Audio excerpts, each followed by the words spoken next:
तुम्हाला ना मी आज एक कामाची गोष्ट सांगते। आपल्याला पटकन लसूण सोलून होत नाही, कधी कधी ओला वगैरे असतो आणि आपल्याला कामाची गडबड पण असते, कुठेतरी बाहेर जायचं असतं आणि नेमकं तेच काम खूप जास्त लेंदी असतं। त्यासाठी मी तुम्हाला आज एक खूप सोपी ट्रिक सांगते, ती तुम्ही नक्की ट्राय करा। मी इथे तुम्हाला दाखवण्यासाठी ना या लसणाच्या 2-3 पाकळ्या घेतलेल्या आहेत, तर मी त्या या वाटीत ठेवते आणि हे पाणी छान उकळलेलं आहे आणि हेच पाणी मी आता त्या वाटीमध्ये ओततीये।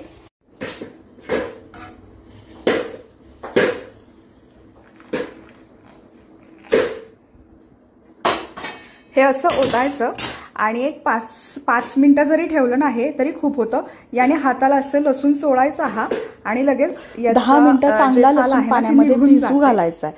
व्यवस्थित भिजला ना तो गरम पाण्यामध्ये की खूप पटकन त्याची साल निघून जाते। आता मी इथं एकाच हाताने करते, माझ्या एका हातामध्ये मोबाईल आहे, पण ही खूप सोपी आणि छान पद्धत आहे। आणि सगळ्यात महत्त्वाचं म्हणजे सगळ्यात आधी तुम्ही हेच काम करा आणि बाकीची कामं मग करत बसा, म्हणजे तोपर्यंत हा 10 मिनिटं पाण्यात भिजून निघतो। आणि ज्या वर्किंग वुमन असतात ना, तर त्यांच्यासाठी ही खूपच कामाची गोष्ट आहे। छान लसूण सोलून निघतो, म्हणजे जास्त उशीर नाही।